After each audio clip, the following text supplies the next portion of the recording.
ساعت 12:30 شب است و جایی را که میبینید دقیقا همو جایی است که هوټل روسی که داخلش ساعت 10 شب انفجار شد.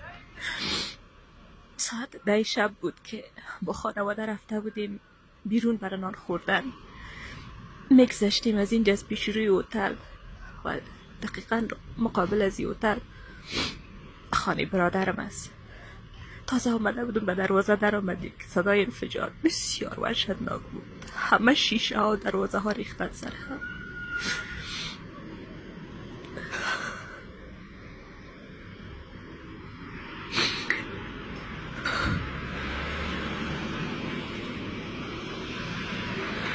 خودم امروز با چشمای خودم سیل خونه دیدم.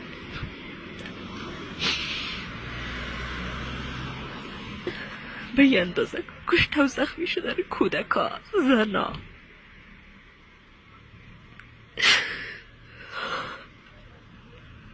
اصلا قابل تحمل نبود برام. اما ساعت 10 شب تو با حاله خودم با دستای خودم فقط خون جمع کردیم. دروازه را که میبینید دروازه مقابل 2 ساعت تمام است که فقط از اینجا زخمی و جنازه کشیده شده میره.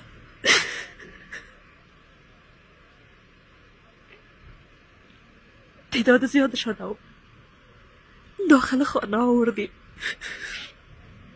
اما زخمی ها به حدی بود که در خانه ما همه ایشان جای نمی شده. تنها ما و خواهرم و مادرم نمیتونستیم به همه رسیدگی بکنیم، اما باز نهایت سعی خود کردیم زخمی ها انتقال بدیم به شفاخانه با موتر شخصی خود، اما نمیشد.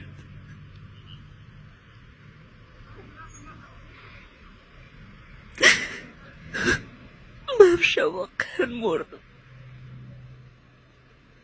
نابود شدم دیگه،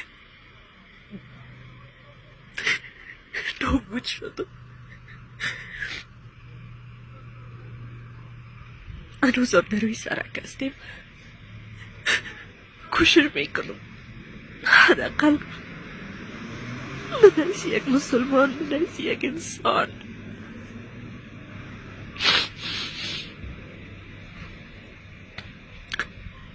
کار بزرگ انجام داده نمیتونم، اما فقط میتونم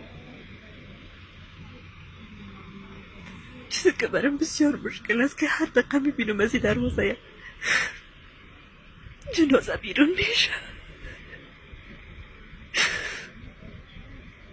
من نمیفهمم خودم با دستای خودم چقدر زخمی را روان کردم، چقدر زخمی را جمع کردم. سراپای وجودم بوی خون میده.